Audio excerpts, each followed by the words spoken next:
Hello, everyone, and welcome to the first episode of the Bunk podcast. I'm your host, Anthony Ghazel. Since it's the first episode, I kind of wanted to explain the name, the concept, and why I'm doing this. The name Bunk comes from what we refer to as the section of the tour bus that is all the bunks. It's generally in between a front lounge and a back lounge. There's a group of bunks, and this is where funny things happen, where you have funny conversations, real conversations. This is where you wake up in the middle of the night and your bus is on fire. And the reason it's a fitting name is because the whole concept of this podcast is that I want to bring on friends that I've toured with, played shows with, that I've worked with in any capacity in the music industry. This could be fellow drummers, could be guitarists, vocalists, tour managers, merchandise managers, bus drivers, you name it.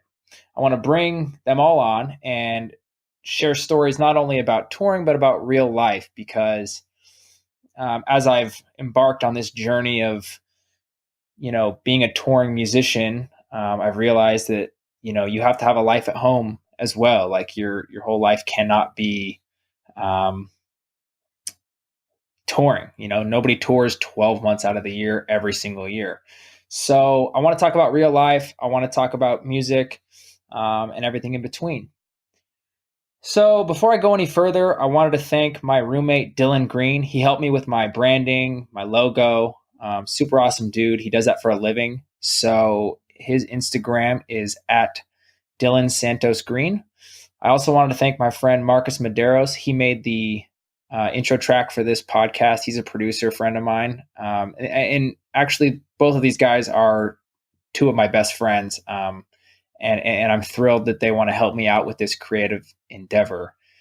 Podcasting is something I've been interested in for a few years now. And about 6 or 8 months ago, I thought of this idea and kind of put it on the back burner. But recently, I figured it was a good time to get it going.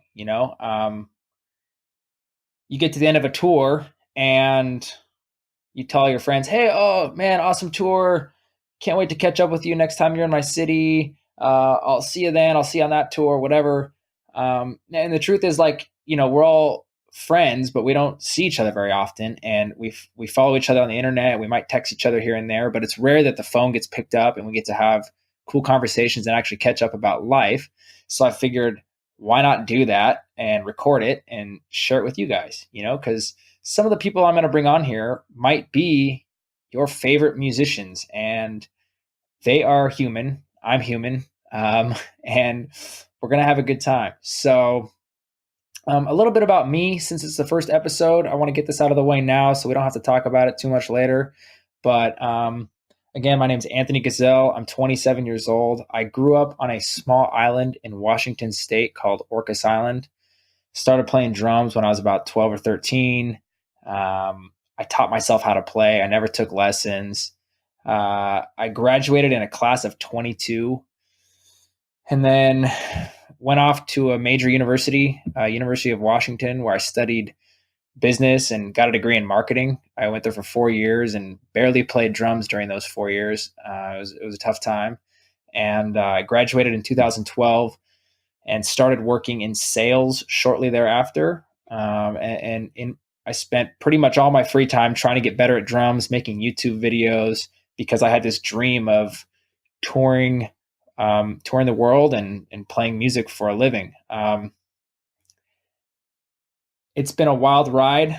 In early 2017, I finally got a call from my friends Being Is an Ocean. They called me to come out and do a tour with them. So I quit my job and gave it a shot. I've done 5 or 6 tours with them now. I did a tour earlier this year with Falling in Reverse. We supported Papa Roach and A Day to Remember. I've played shows with a variety of rappers in Seattle. Currently playing shows with Ryan Carvale. He's out of Seattle. Also, one of my best friends. We were pretty much best friends from the get-go. We met in 2014. So that's a little bit about me. I am stoked to get this podcast going. One thing I want to do, I want to try this out. If it's not working, then it's not working, but I want to give this a whirl. I want to feature a local band of the week every week. And I think it'd be a really cool thing to do because we all came from local bands, like I still have a lot of love for my local scene here in Washington. And what better way to kick this podcast off than with my friends Avoid? Again, from Seattle, Washington. This is from the song 28 Days.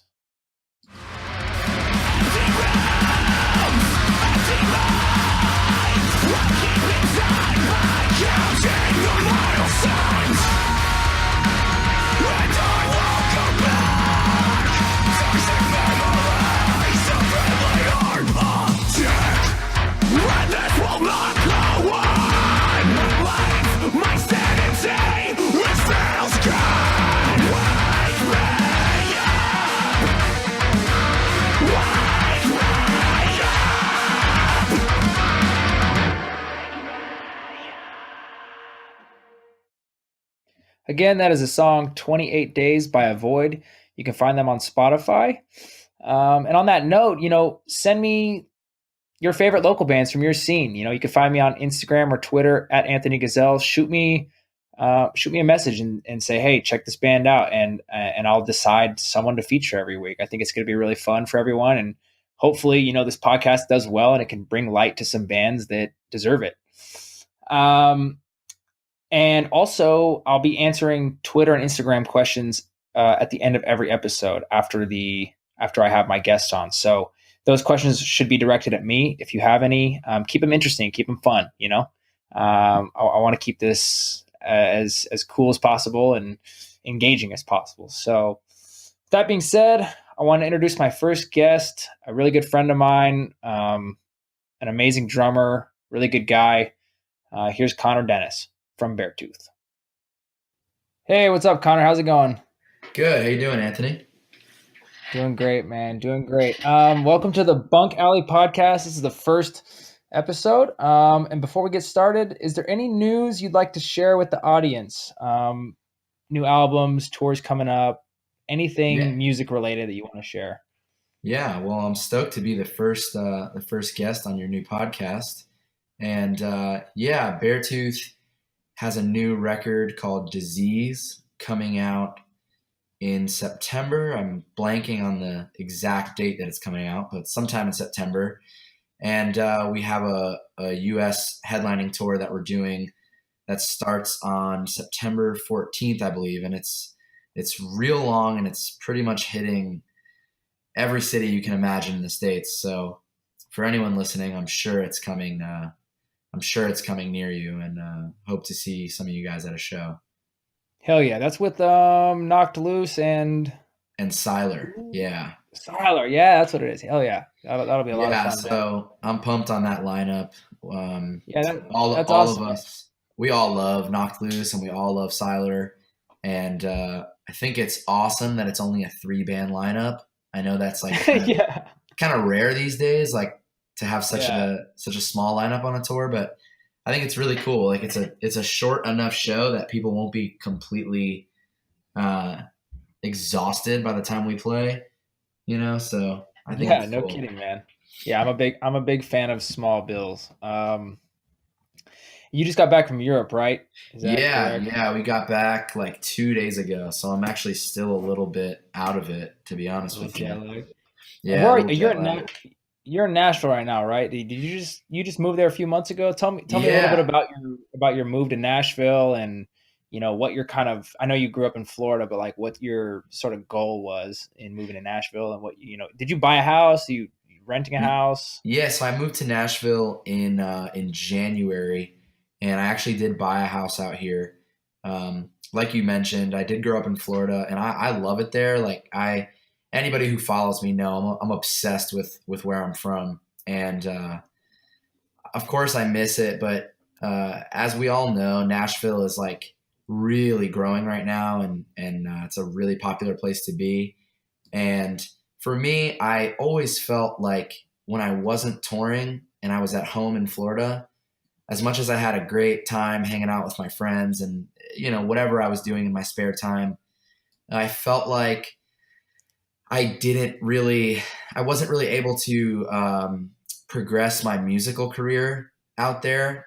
So I was really only making progress with music when I was out on the road. And when I was touring really heavily, that was okay because my home time was pretty much just for relaxing. But now with Beartooth, we don't tour quite as much as we did when I first joined with them. So I have a lot of time to kill at home now, and it's in Nashville. It's really cool that probably 90% of the people I associate with here are also in music in one way or another. And when you're in Nashville, you can't escape music, which I've been loving. So that was pretty much my whole inspiration for the move out here. I just want to be involved in this scene out here, and I feel like I'm getting in at somewhat of an early time because I think there's still a lot of growth to happen here. So plus I just love this Yeah. city. Oh yeah, yeah, dude. I my roommate visited Nashville, I think earlier this year or last year, and what he was saying was like everyone works in music, dude. Like it's just like so normal to work in music, and like it's just kind of how it is, I guess. I actually have never been to Nashville yet because we were supposed to play it on Warped Tour last year, but that's the one date we missed. Oh But damn, I remember that. yeah, That was crazy. yeah, yeah. So I still haven't been in Nashville, but yeah. And you started. You have a girlfriend, right? Is that Yeah, true? yeah. Yeah, cool. How long you guys been dating? About a year now. Just Nice. around a year. Yeah. Yeah. The reason I'm asking is I got a question today about someone wanted to ask about dating while on the road, and to be honest, like since I've started touring a lot, like I haven't had a true like girlfriend. Right. Um, what's that experience been like for you? Is it easy for you? Is it hard? Like, I mean, it's just give me it's a little tough. insight on that.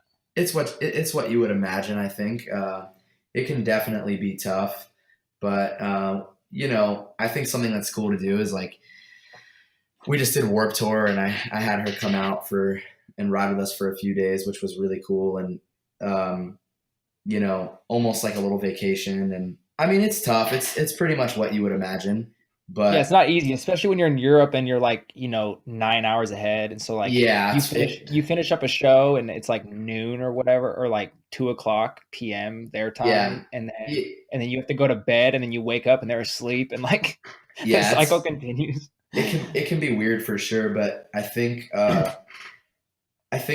because I've been touring so long, like I'm so used to the effect that touring has on so much of my life, you know? Right, right, So right. it's not like a shock to me. I mean, it doesn't make it, and it Easy, doesn't make yeah. it any less difficult, I guess, but it's nothing new, you know? Right, right. And you just had a birthday too, right? You turned 22 recently? Yeah, yeah, Uh, about, what's today, the 27th, 28th, 29th today? 29th, damn. Yeah, God, dude, so time is flying. the Dude, 20th I was don't. my birthday. So yeah, on the 20th I turned 22. 22, man. And you pretty much started touring when you were what, like 15, 16, Yeah, something like that? I was 15 the first when I started touring, and Shit. I was 17 when it became like yeah, the tours I was doing when I was 15, uh, maybe even tail end of 14, were like it was my local band that I was in with my brother, and we would book them ourselves, and pretty much just tour the East Coast, and you know Sick. pretty Right, we were basically just playing other local shows, you know what I'm right, saying, like, right. Of and it was course. like, Yeah, of oh, course. the out of town band, you know what I'm saying. So Right, right, right, but right. those were really cool experiences, and yeah, when I was 17 is when it became like a serious thing. Is that when you joined Being as an Ocean? Yeah, yeah, I was 17 when I 17. joined Being as a Mission, and actually I was I had just turned 17. Maybe we started talking when I was 16, but Yeah. I met them through the local band that I was in. We were on a tour. Just I believe we were just doing like 3 Florida shows and maybe a couple shows in Georgia. So like not really like a 5-day run. Sure, yeah. And Being as an Ocean had reached out and kind of like booking tours back then, it was kind of like you would become friends with bands from other areas Of and course, yeah. essentially, say, hey, if you can get us on a local show in your area, we'll return the favor when you're out, when you're out here. So that's basically what happened with Being as an Ocean is they were like, hey, can you put us on some Florida shows? If so, we'll help you out when you're out in San Diego. Played a few shows Sure. together, and then it was like maybe a year and a half later that they ended up needing a drummer. Yeah. Yeah, and you and I met we met last summer on Warp Tour in Florida when you guys hopped on, right? That's where Yeah, All yeah, right. Yeah, dude, I remember I remember meeting you and I was so nervous because you were there with your dad and your brother yeah. and you guys all stood on the stage to watch our set and I was thinking to myself like I've never played someone else's parts in front of them. Like I've never. That's nothing. You know what I mean? Like I've never. Yeah. Like so the whole time I was like, shit, dude. Like I hope he thinks I'm like playing these all right or whatever. And then if you remember, I screwed up the intro of Deaths or Exquisite or something. I messed up the intro and like I somehow fixed it, but I started the wrong song is what happened. And I don't think I've ever done that. But yeah, man, it's really cool that you're willing to join me on this first episode. I know it's kind of a risk because like this podcast is just brand new and means nothing. So it means a lot that you're on here, dude. Like you're I'm glad we're friends. You're an insane drummer. I love watching you play. Like I mean that. I'm not just blowing smoke up your ass. Like Yeah, likewise, dude. I'm you I'm you I'm crush it, stoked to dude. be the first guy on it. Thanks, man. Thank you. So yeah, So, um, there was something I was going to ask you. Oh, if you didn't play drums, what do you think you'd be doing? man. When I was younger, I wanted to be a psychologist. Oh, wow. Okay. Like when I was in like middle school, I was always. I feel like at the age that like a lot of kids were dreaming of some crazy thing to do. Like 11, 12. Like I guess like the age right before you realize like kind of not to sound all negative, but like No, no, it's okay. kind of before you uh right before you realize like realistically what you'll probably end up doing, if that makes sense. That kind of sounds morbid, but I don't know. No, no, I know, Um I know what you're saying. yeah, I know what like you're saying. the age that you stop wanting to be a fucking astronaut or something. And Yeah, sure. um I feel like I was always a little bit uh maybe even too realistic for my age. Like at a young, like when I first started playing drums when I was on my 11th birthday, like, and like people in my family are like, oh, like, so you're gonna be a drummer, like, and I'm like, well, come on, that's not realistic. I'm gonna be a psychologist, like that. That was kind of my Yeah, dude, mine was, you want to know what mine was? Mine was be the president of a bank. I don't wow. know why. That's I don't know really why. particular. I think it's something my mom like plugged into my ear or something. I'm not really sure, but it was always like, you could be a president of a bank, you're good with numbers. And I was like, That's yeah, crazy. I'm going to do that. And like, I love obviously that. I would never do that to be honest. Yeah. But, but Funny thing about the psychologist thing for me is I still think about psycho, it psych, like pretty dude, psychology often. is it's super interesting. Yeah, Yeah. it interests me a lot, and I to be honest with you, I don't think I'll ever end up uh, studying that or I mean, I know I'll be playing drums for the rest of my life at this point. So, um, but even in my older age, I feel like I'm never. Maybe when I'm old, like way older, and I'm over touring and stuff, and I'm just bored. Maybe I'll go to school for that or something. But Word. Yeah, that's cool. I've like That's really never cool. lost interest in it. You Yeah, know. that's super cool. What's one guilty pleasure band or artist that you would never want anyone to know you listen to? Well, this is a hard I mean, question for me. you're probably not To be, embarrassed. Like honestly, I'm not embarrassed. I don't that's care. what I was gonna say. Is it's a hard question for me because to be honest, all the guilty, like, in quotes, guilty pleasure stuff that I have, I love telling people that I like it because I think it's hilarious. And I Yeah, love I love people's reactions. To be honest with you, probably the Jonas Brothers. dude. Yes, I amazing. The funny thing about the Jonas Brothers, and I was telling my girlfriend this not too long ago, and she thought it was hysterical. Is well, we were driving. She lives in Columbus, and it's about 6 hours from Nashville. And we were Mm-hmm. driving from Columbus to Nashville, and I found her old, those old huge iPods that have like 300 gigs of storage on them. Oh yeah, dude. She had one of those like in her glove box, and I found it, and I was like, oh, let's see what's on here. And pretty much the entire Jonas Brothers discography was on there, and Holy shit. I was going through it, and I was like jamming so hard, like I kept turning up the volume and everything. And then I told her, I was like, she was like telling me like, oh yeah, I loved them when I was in middle school and whatever. And I was like, what's funny is I never listened to them when they were relevant. I started like the first time I actually like listened to them was maybe 2 years ago. And Wow.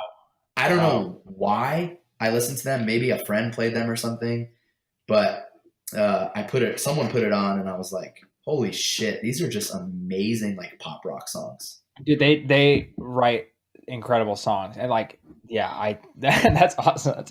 Yeah. That's a fantastic answer. And like, if interesting, if you had to choose another instrument, because I think about this sometimes, like if I didn't play drums, if I could just like be good at another instrument instantly and like play in a band. I think about that sometimes. So if you had to choose another instrument, but you could perform it on stage and do it well, like tomorrow, what would that instrument be? Can I say singing? Absolutely, yeah, absolutely. Yeah, I love singing, man. I'm not. You I'm can sing. not. Wait, yo, hold up. I saw a photo of you with a microphone. Have you been singing? Have you been doing backup vocals? I've been like screaming, so What? not. It's not quite. Basically, I don't know if I actually told Caleb, and so Ashi, the bass player of Beartooth, does quite a bit of vocals, Uh um, huh. and he sings a lot of harmonies over Caleb's parts and whatnot. I don't know if I mentioned this to them right when I joined the band. I think I did, like 2 years ago. I think somebody made a joke like about like a 3-part harmony, and I was like, I'll do it, and everyone like laughed, and I was like, no, like I mean, I'm not great, but I want to work on it, and I'm like, if you need someone to sing a third part, like I'll fucking go for it. I don't know That's how great so. it'll be, That's but so. I was like, I'll do it. Like you give me a mic on stage, I'm not shy. I'll sing into it. That's And badass. Because I definitely would say 100% no to that. So well, good. dude, I love singing, and I'm not, like I said, I'm not a great singer, but I'm definitely not tone deaf. Like Word. I can sing a Word. little bit. So Word. and Caleb is like, he's been singing for so long, and he's pretty into like actually it's not just like he's like a crazy like natural talent and doesn't work at it. Like he's always working at it, which I think is really fucking cool. And he's offered before, like we've kind of talked and been like, hey, I'll show you some cool drum stuff. And he's like, yeah, I'd love that. I'll help you sing a little bit. So hopefully that develops more into me actually singing some parts on stage. That's incredible. I've never seen Caleb play drums in person, but like obviously he's He's a recorded drums on badass. Beartooth. So Yeah, it sounds to like based on Beartooth recordings, it sounds like he's a killer drummer too. he is, dude. He's fucking good at That's everything. that guy's He's one very of good those at everything and guys, smart. like not just music. Like you Right. get like give him a Like he can fucking like controller for a video he game. He'll he can like do a tray flip on a skateboard, and you're like, bro, what? Like, how do you even know how to do He's that? that guy. Guy, Yeah, yeah, I feel yeah, that. I have friends like um, that. I'm not yeah. that He's a killer. I'm not either. He's a my brother. My brother is that guy. He's a killer drummer though, dude. Like he has a so he's open handed, guy. which gives him a Is really he left-handed or does he just play open-handed? he's lefty with a lot of things that he does. So like he plays guitar righty, but like he's really into golf. He's like a really good golfer. He plays golf He plays lefty. Like left. he kind of I think he flip flops. He's Word. ambidextrous. Is that the word? Yeah, and for you listeners out there like who don't know what open-handed means, it means like if you picture a drummer playing with his hands crossed or her hands crossed, picture them not crossed. So Yeah, like if they play a righty kit, but they lead with their left hand is the stronger hand. Like that's the exactly. Exactly. Interesting. That's really cool. yeah. So let's talk about LeBron James. I know Oh, you're please. yeah, we could talk about this forever. You're from Florida, obviously. LeBron played in Miami for 4 years. He just went to the Yeah, Lakers. What do you think about that? What do you think about LeBron and the Lakers? I'm so excited. Yeah, he played for Miami for 4 years, and I'm from like I'm not from Miami, but I'm from like 30 minutes north of there. And I when I think about like my childhood, it's like the Miami Heat is like the first thing that comes to mind. My So dad used to sick. take me to used to take us to so many games, and obviously the LeBron era was amazing. But yeah, more than anything, I'm a huge LeBron James fan. Like the guy's like Me me my too. And my hero. friend my I love me him too. on and off the court. Same. And my friends are going to be so pissed that I started a podcast and I can't even get through one episode without start talking about LeBron James. but I wouldn't be able to either, man. I love the guy. but yeah, when I thought about bringing you on here, I was like, dude, we have to talk about Braun. Like we've never Oh really yeah. talked about it in person. But yeah, I love the guy. I've been following him for a long time, and since Seattle doesn't have a team, that they stole Do you the follow Sonics. OKC or Hell no. Like wearing an OKC jersey in Seattle is like an blasphemous. insult? Like it's Whoa. dude, it's so like you walking around downtown Seattle with an OKC jersey on, people are like flipping you off and shit. Like it's not Whoa. cool. Yeah, it's like I would think that people from Seattle would follow them to OKC. no, dude, because what happened was that the at the time the CEO of Starbucks, Howard Schultz, he had majority ownership or he was the owner or whatever, and he just was like, I don't want to do this anymore, and he sold them for a quick buck to Oklahoma, and there's like some politics that go into that or whatever. I had friends literally boycott Starbucks. I'm not kidding. Like I have friends who still don't go to Starbucks. Wow. So I ended You up from caving on Seattle? that. Yeah, from people from Seattle who just straight up are like they Are you to from this there day. though, I'm saying? Oh, I was born in California, but I've lived in Washington since I was 6. So Okay, so for the it's most part, basically yeah. your home state. Right. And I grew up like I grew up on a little island, so I wasn't like near Seattle. I mean, I was like a couple hour drive and a ferry ride from Seattle, but like I grew up Right. going to Sonics games and stuff. I saw like Ray Allen, when he was Yeah. on the Sonics and stuff, I right? love Ray Allen too because Dude, I love he Ray. I don't want he to get like too specific here because I don't want people to like get bored listening. But yeah, Ray same. Allen had a shot with the Miami Heat Yes, that yes, the is shot, the most the shot. incredible thing I've ever seen in Where he's basketball. like falling out of bounds and he like Yeah, had to make it. it was game 6 against the Spurs in Yep. I 2013, remember that. I remember and that.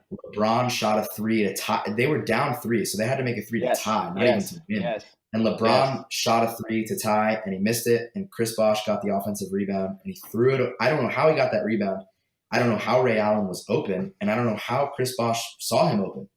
And Chris Bosh threw it out to Ray Allen at the baseline, and it wasn't a buzzer. I don't think it was a buzzer beater, but it was pretty damn It was close. pretty close. And There what's was like funny is 5 seconds left. people will like say a little shit on Braun and be like, oh, like he didn't make his shot or whatever, or he passed it or whatever it was.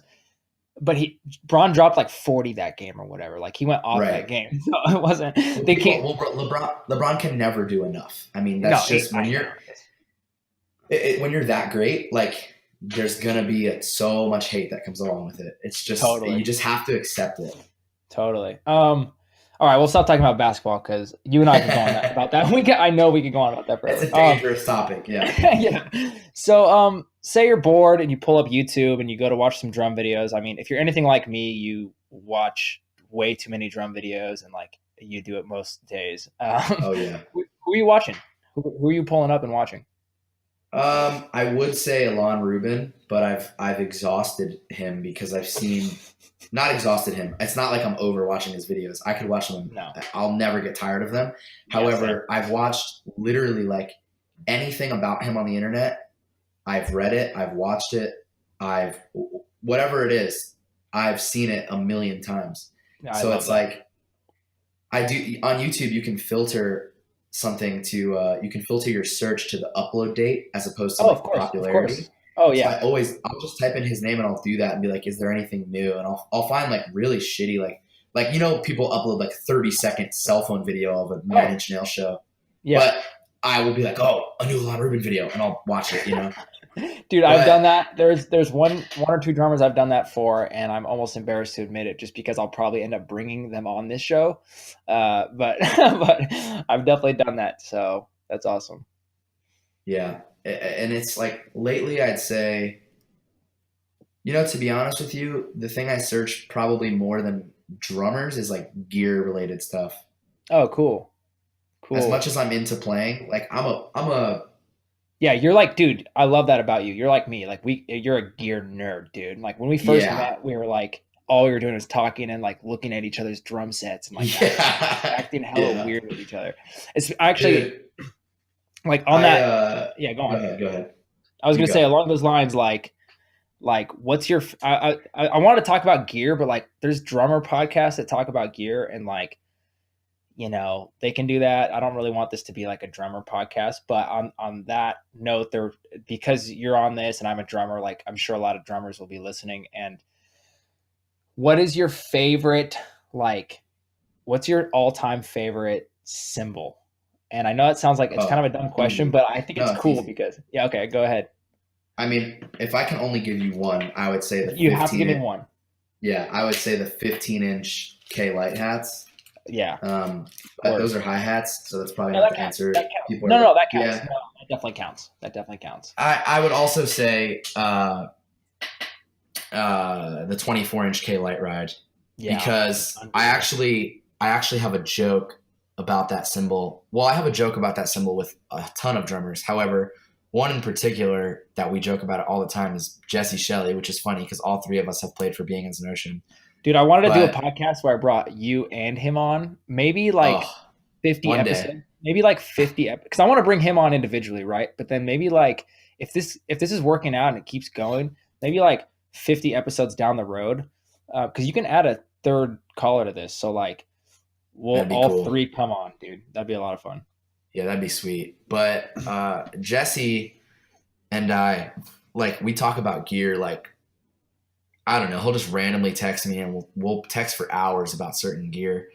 And he's always, so we're in the opposite boat with when it comes to cymbals. So for me, I've been playing big cymbals, and when I say big, I mean like when I was 13, I was playing a 24-inch ride. Like, the 24-inch ride is like feels standard to When you me. were Anything, 13 years old, yeah, dude. dude, There's videos I like, didn't even know that existed when I was 13. yeah, there's videos on my YouTube where I'm playing it, and it's funny because I'm literally swinging so hard. Like, you watch the video and it looks like I'm hitting really hard, but the cymbal is barely moving. Like, you know what I That's mean? so Like, funny. the Yeah, yeah, cymbal yeah, of is course. barely Dude, those moving. things are Anyway, heavy as shit. That's why. And you're yeah, 13. seriously. Yeah. So we're in the opposite situation with cymbals. So what I mean by that is I've been playing big cymbals for a majority of my life, and probably as of the last 2 years, I've been attempting to move down because smaller cymbals, there's so much more selection and there's so much cool stuff that I feel like I'm missing out on, and they last longer. And Yeah, of course. Jesse has always been in the opposite boat. He's like really comfortable on small cymbals, and he's always been like, I really want to play a 24. Like, they're so sick, but every time I put it on, I take it off after like a couple shows. And that's me with like a 21 or a 22. Oh, interesting. And Has he been eh, rocking like he's been rocking like 18 and 20 inch crashes, yeah? dude, Or yeah, 18 and 19? I believe 19 and 20. And then And they're A he customs, right? always, They're always bright. yeah, Yeah. yeah. And then he always rocks the 21-inch, either like the K Crash ride or the Sweet ride or the Anniversary ride, which Sure. Oh, that's right. That's right. those three symbols are like, me and Jesse talk about that too. Those three symbols are pretty much the same thing. Zildjian gang. Slightly different. Yeah. By the way, But for those that don't know, these are all Zildjian symbols. Shout out Zildjian. oh yeah, Zildjian is the best. Zildjian Of for course. life. Anyway, yeah, so Sick. Jesse was at my house like right before I left for that Europe tour. And I had just gotten a new kit, and he came by to check it out. And I had a 21-inch ride on my kit, and he just looked at it and like looked at me and kind of smirking, and I'm like, I'm trying, man. And he, like, we didn't even have to speak about it, and I'm like, I'm trying, man. And he goes, the 24 will creep its way back into your setup. And sure enough, this Europe tour, I played like 2 or 3 shows with the 21, and then a 22, and then I made my way back to the 24. Dude, that's crazy. I just I love can't stop. I can't, dude. Yeah, I love my favorite song right now has been the 23-inch Sweet Ride, and The A or the K? just the A, but the K. Okay. I've played the K Sweet Ride, and that's when this one cracks. I'm gonna ask for one of those because the K Sweet Ride is the 23 K Sweet Ride is insane. It sounds It's so good. nasty, dude. Yeah, It's pretty it sounds badass. sick. So let's move on to something else. What's the deal with Chili's, dude? Like I've seen you in I've seen you talk about Chili's like a lot, and I don't even know if I've been to a Chili's to be maybe one. I don't even know, Ever? dude, to be maybe The once, fuck, and like dude? That's like and offensive. I know, and every time I drive by one, dude, I've never talked to you Think about about me. Chili's. I've never talked to you about Chili's, but every time I drive by a Chili's, I'm like, Next time we hang out, I'll buy you Chili's. that'd be That's the sick. deal. Is it just like, Um, is it just a place you love? Is it just a childhood memory it's thing? Is just it no, it's just so good. I mean, okay, respect? so people who are like real close to me, like everyone in Beartooth and people who I spend a lot of time with, it's like always a joke that I mean it's a joke, but it's true that I exclusively love like franchise restaurants. Oh Like my God. so people who tour, it's always like, oh, we're in, and I totally get this. I realize that I'm the one who's wrong here, but I don't Right, really right, right. care. But people, it's like when you tour, it's like, oh, we get to see all these cool cities and stuff, and part of that is, eating cool local food, and people love to be like, oh, I'm gonna go to this cafe and I'm gonna do this, and oh, there's this local vegan spot, and I'm like, where's the Chipotle? Where's the Chili's? Where's the Fridays? Like that. I want something familiar. You, I don't want to walk in and spend $20 on some local shit, and then I leave and I'm not even satisfied. If I spend money on food and I leave and I didn't like it, all I can think about is I would have had a better experience if I went here. I made a mistake, and I like eating out is like the greatest thing known to man. it So really is, why dude. would That's I waste it? Why would I waste an experience? I think about that. It's so funny you mentioned that because I mean I love trying. I'm kind of the opposite. Like I love trying like the crazy local food. But that being said, when a restaurant does you wrong and you spend like $20 doing it, the only thing I can think in my head is like, dude, I could have gone to Chipotle for $8 and I would have been Yep. stoked. Oh, I had Chipotle for dinner. Like when you texted me asking if I was down to do this podcast. Amazing, dude. That's another thing that I think. That's another thing I think we should take note of is that you texted me. I don't know, a few hours ago asking if I Yeah, was down to do this yeah, podcast, that's and actually true. yeah, Yeah, we were trying to schedule a date, and you were like, I mean, I can do it today, and I was like, let's do it, man. yeah, I got nothing to do. yeah. And I haven't. This is the first episode, obviously. So like, I had to like rush home and do a bunch of prep and make sure this like worked out. And I'm stoked that it's working out. So, Yeah, me um, too, man. awesome. So what's your like I know you're kind of like me in the sense that you're like a quote hired gun, you've played for a couple different bands obviously. Correct me if I'm wrong here, but you Beartooth and you both consider yourself a full-time member.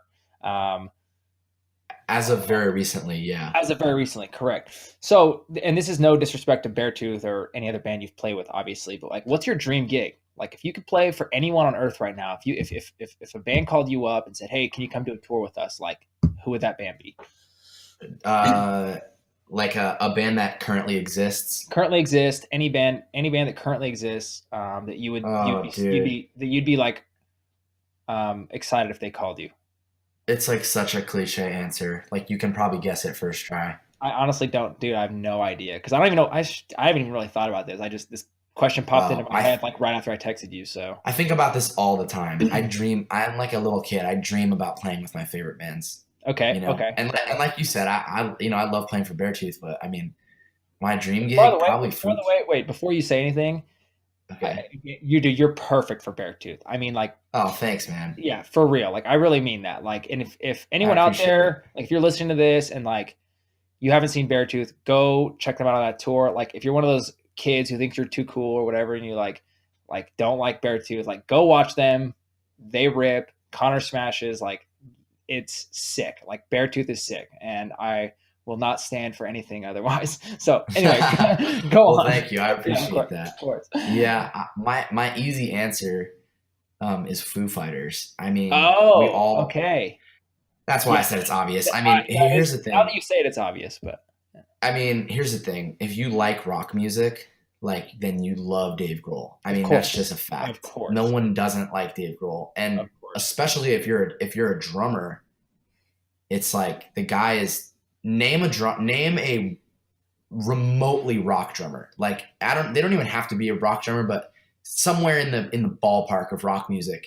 Ask them who their top 5 favorite drummers is. Okay, top 5 favorite drummers are. Guarantee you, Dave Grohl's in there. Yeah, absolutely. I mean, Dave Grohl's also one of Guarantee. those guys. It's like if you don't have never even sat on a drum set and you know nothing about drums and so you're asked like, hey, name 3 drummers, you're gonna be like Travis Barker, Dave Grohl, and Right. It's maybe that's as household far as name. you Yeah. get. That might be Yeah. as far Yeah. as you get. So that's awesome, man. Foo Fighters, yes, that'd be a hell of a gig. Yeah. It'd be so cool, man. Like I still like when I sit down to play drums, I very often find myself just putting on pretty much any given Foo Fighters album. And I feel like most of their records I can play along almost front to back. Like I know how to play most of their songs on drums. Yeah. Word. Well, it kind of along those lines, like name something. Tell me something that's at the top of your bucket list. Could be a music related goal. Like for me, for example, like I want to play Madison Square Garden one day. I want to headline Madison Square Garden. Like could be a goal Yeah. like that. Could be a bucket list item like that, or it could be like skydiving. I don't know. What's an Right. item or two that are on your bucket list? Um. hmm. Madison Square Garden is definitely on there for me too. But I'll give you one of my own that I didn't steal from you. Yeah, no worries. One thing. This is kind of a more general uh, bucket list thing. Like this is a kind of a lifelong thing. Yeah, sure. I love teaching drums, and you know, I think I'm good at it. I don't think I'm great at it, but I think I'm good at it, and it's something that it's probably the thing that I've worked on the most the last couple of years. And reality is, as long as I'm going to play, I know I'm going to play drums my whole life, but reality is you can't tour forever. There comes a point that, I mean, literally, like you just won't be able to Yeah, anymore. sure. Of And course. I don't know, man. Teaching is something that I'd really like to do, and I've had kind of a lot of dreams and even past dreams, like genuine thoughts where I've actually sat and thought about it logically, of opening a drum shop at some point in my life, and where I also offer lessons, and not just me, but I would love to actually be a teacher there, like a full time teacher, and then have a bunch of drummers do it too. And not to sound uh, snobby, but I think the really cool thing about that would be I would love to like grab certain guys that I feel really passionately about, like that I'm a big fan of, and kind of I would love to be like, hey, I own this drum shop. I would love for you to be a teacher here. And maybe even reach out to guys who have been like, who their response could be, well, I've never really professionally taught before. But Are you that's referring where to I'm like coming are you from. referring to like friends of yours who play drums professionally, or you're like talking about kids that are in your Yeah, no, no, no. I mean like friends of mine who play drums professionally, like my peers, and like or also maybe even people that I'm not friends with, but who play professionally. I mean, it could even be more of a novelty thing, and I think part of that for me is like a huge part of my life was that I got to take lessons with Aaron Gillespie when I was younger, and like giving back feels that good, man. It's awesome. those lessons like fucking changed my life, Of like course. And the in relation so many ways. and the relationship with Aaron too, having a mentor, having someone to guide you in the right direction, you know what I'm saying? Like Yeah, I never had that, dude. I never had that. I mean, and I think the cool thing about that is that like Aaron is not a full-time teacher. Like he has a career. Here's the thing: a lot of people who teach, not to rag on them, but a lot of people who teach don't really have like real touring experience and Of stuff. You know what course, I mean? yeah. Like the guy who teaches down the street, like he teaches for a living. So what I love is the idea of like almost like the unorthodox teaching. Like Aaron gave me lessons and he never said, you need to read music, you need to do this. He gave me pointers and advice that he learned from actually touring in the real world. And that is rare. And he was able to give me the advice of like, hit your drums hard. And, as corny as it sounds, like play with, passion and all those kinds of things that it's kind of hard to learn from like the really by the book teachers that you can find at music stores. Well, So it's essentially yeah. the idea with my dream drum shop, I guess, would be like, I would like to have a really cool drum shop where I can have all the nerdy, crazy gear that I love in there and also be like, oh, Anthony, you're passing through Nashville. Why don't you stay for an extra week and do lessons for a week at my shop? And all the kids who are fans of you and, whatever band you'll be playing for at the time will be like, damn, Anthony's my favorite drummer. And he doesn't do lessons for a living. This is a novelty thing. This is an opportunity I might never get again. I'm Yeah, going to go in this shop. You know what I mean? I Like love that idea those because types of lessons. I love that idea because and like I said, like I didn't have that when I was a kid, right? So like if I was 14 or 15 relearning drums again, I mean, I would have loved to have someone be like, "Hey, there's so much more to being a professional drummer than just getting really good, right? Like, or being able to play things to a T or whatever. Like, you have to be a Right. showman. You have to know how to like hang out. Like, there's so much more to the package. And like, unfortunately, like you said, there's a lot of people who they go through a lot of schooling and they learn how to like they get classically trained and stuff like that, but then they never end up getting a gig. And they're great drummers, but they never end up getting a gig because they don't see the bigger picture. They don't see the like. I mean, there's some guys who like have to read music to learn a song, right? Like I don't even like Yeah, that's insane to me. that's crazy to me. Like that's crazy to me. And the thing that's, I've actually talked with a few different drummers about that because out here in Nashville, it is like a lot of the drummers who are like huge out here are very classically trained. And I've talked to a few friends that I've made out here who are like, yeah, it's funny because like a lot of guys come out here super classically trained, but they kind of lack the other thing of, that natural feel and like that thing of being able to listen to a song a few times and have to learn it. And that's part of it. Like, It is. I've talked to drummers out here who have told me, guys who have like way more Nashville experience than I do. And they've told me that they've heard of drummers going to auditions with the charts. Like they wrote out charts for the songs and they have to put it up on the kit to play it.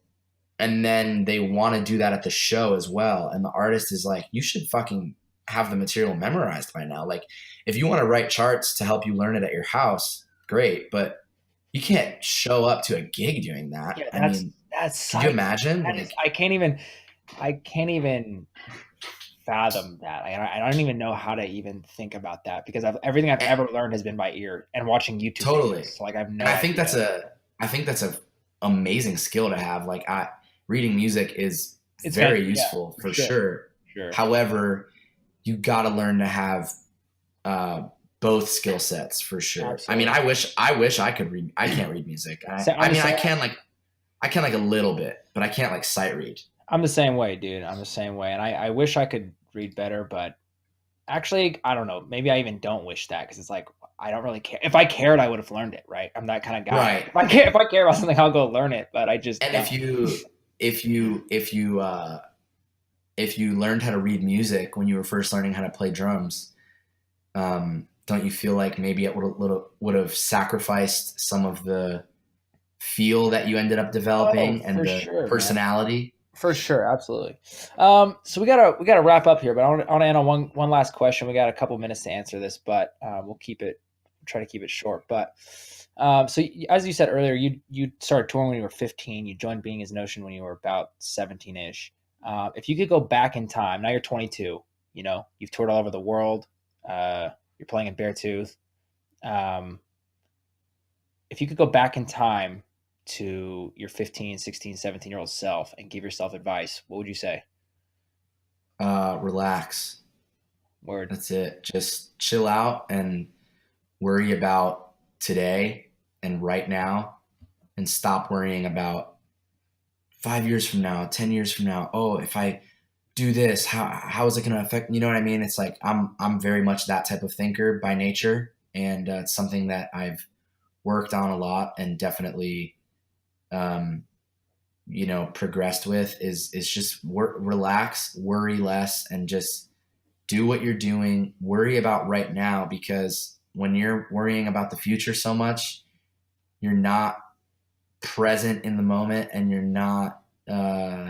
I know it sounds like some hippie shit, but you're Yeah, it's all not good. fully. I don't think you're enjoying what you're doing to the full extent. You know. I fully agree, man. I'm totally guilty of that. And I think it's actually more common than not among drummers, man. We're all a little bit like neurotic, and I mean, there's a reason it's very difficult to play drums professionally and like to do this and like yeah, I'm super in the same boat, dude. I'm always looking way too far in advance, and like that's great advice for the kids out there.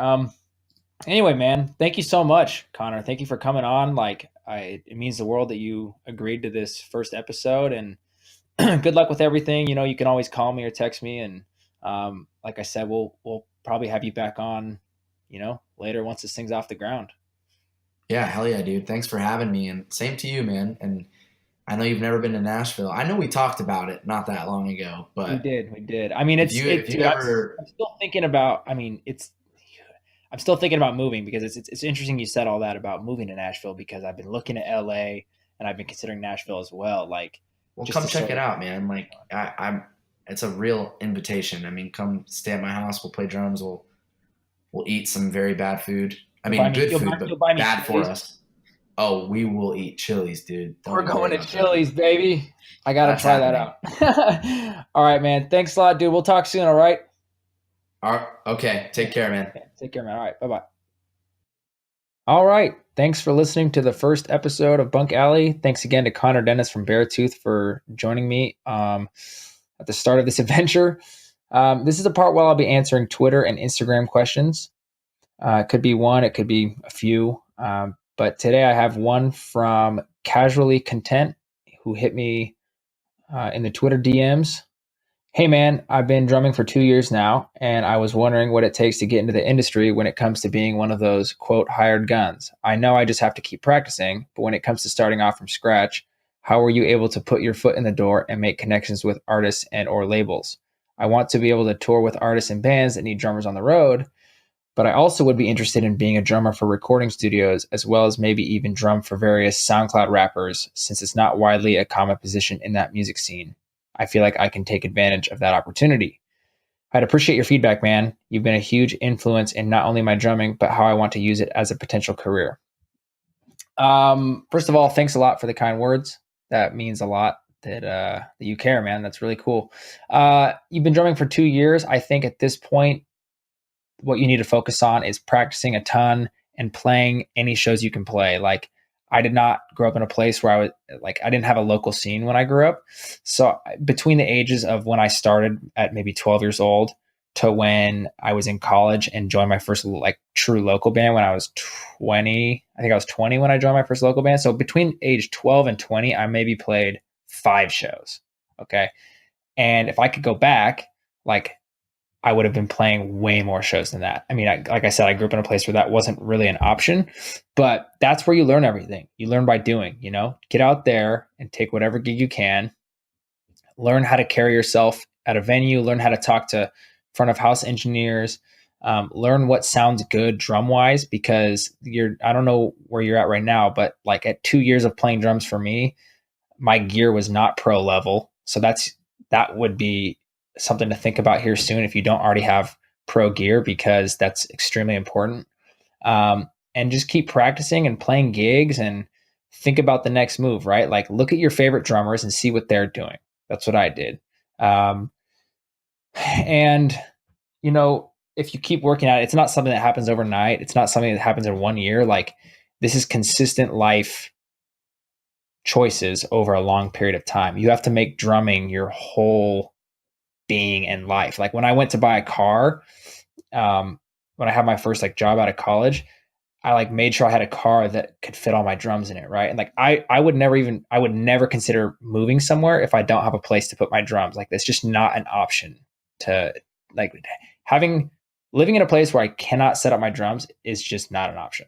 So like that's the kind of stuff, that's the kind of way you have to think about it. You know, it has to be your whole being, because being a hired gun drummer or musician of any sort, it's so much more than just being good at your instrument. You know, you walk into this situation where you're kind of joining a band that's like already been a band for a long time, and you have to like smoothly mesh into the way they do things, and you have to be able to adapt and think on your feet and all that stuff. And like I always tell people, you know, you play a show for maybe an hour a night, but then you're just hanging out for the other 23 hours of a day. Like if you're annoying to be around, then good luck getting a gig, right? Because like you spend so much time in the bus and hotel rooms, in the van, on airplanes, like bus or trains, whatever. Like that, you got to be cool, man. You got to be cool to hang out with. You got to be easy to be around, and it's more than just being good at your instrument. It's this whole package you have to think about. So anyway, I hope that helps. Keep at it. For the rest of you, if you have any questions, send them to me on Twitter or Instagram at Anthony Ghazel. If you want to follow Bunk Alley on Instagram, it's at Bunk Alley. And if you know of any dope local bands, send them my way also. Thanks for listening to the first episode of Bunk Alley, and I hope to see you next time.